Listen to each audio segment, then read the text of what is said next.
கரூர்ல நடந்த விபத்துல பாதிக்கப்பட்ட மக்களுக்கு இழப்பீட்டு தொகையும் அதோட மட்டும் இல்லாம கருணை அடிப்படையில வேலையும் தரதாக ஜூலை 10ஆம் தேதி நம்ம முதல்வர் விஜய் அவர்கள் வந்து பாதிக்கப்பட்ட மக்களை கரூர்ல சென்று நேர்ல பாக்குறதா அரேஞ்ச்மெண்ட்ஸ் நடந்துட்டு இருந்துச்சு. இப்போ இதை தடுக்கணும்னு திமுக தரப்புல ஹானரபிள் சுப்ரீம் கோர்ட்ல வந்து ஒரு பெட்டிஷன் ஃபைல் பண்றாங்க. அது என்னன்னா, வழக்கு பெண்டிங்ல இருக்கு. இந்த கேஸ் பெண்டிங்ல இருக்கிறதுனால பாதிக்கப்பட்ட மக்களை முதல்வர் விஜய் அவர்கள் சந்திக்கிறது வந்து சரியா இருக்காது. அது மட்டும் இல்லாம இந்த வழக்கு சம்பவத்தை குறித்து கருத்துக்களும் பேசக்கூடாது அப்படின்னு சொல்லி இந்த பெட்டிஷனை ஃபைல் பண்ணியிருந்தாங்க.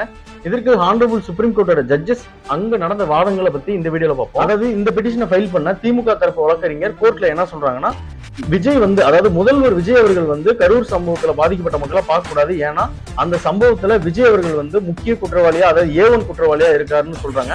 அது குறுக்கிட்ட ஜஸ்டிஸ் என்ன சொல்றாங்கன்னா, இதுக்கு முன்னாடி இருந்த கவர்மெண்ட் ஃபைல் பண்ண எஃப்ஐஆர்ல வந்து விஜய் அவர்களோட பேர் வந்து அக்யூஸ் நேம்ங்கிற பேர்லயே கிடையாது.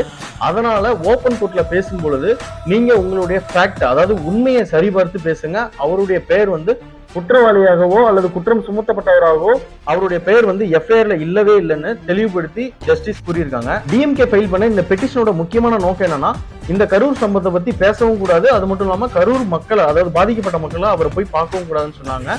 அதுக்கு ஜஸ்டிஸ் என்ன சொல்லியிருக்காங்கன்னா, அப்ப முதல்வரோட பயணத்திட்டத்தை அதாவது கோர்ட் வந்து பயணத்திட்டத்தை வகுத்து தருமா, இல்லைன்னா அவருடைய கருத்து சுதந்திரத்திற்கு நாங்க, அதாவது கோர்ட் வந்து எந்த விதத்துல தடை விதிக்க முடியும்? அவங்க ஒரு கருத்து தெரிவிச்சாங்கன்னா நீங்க உங்களுடைய கருத்தியலால அதை மோதுங்க.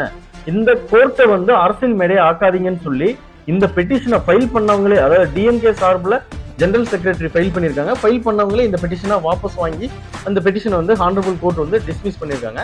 இதை பத்தி நீங்க என்ன நினைக்கிறீங்கன்னு கமெண்ட்ல சொல்லுங்க. தேங்க்யூ.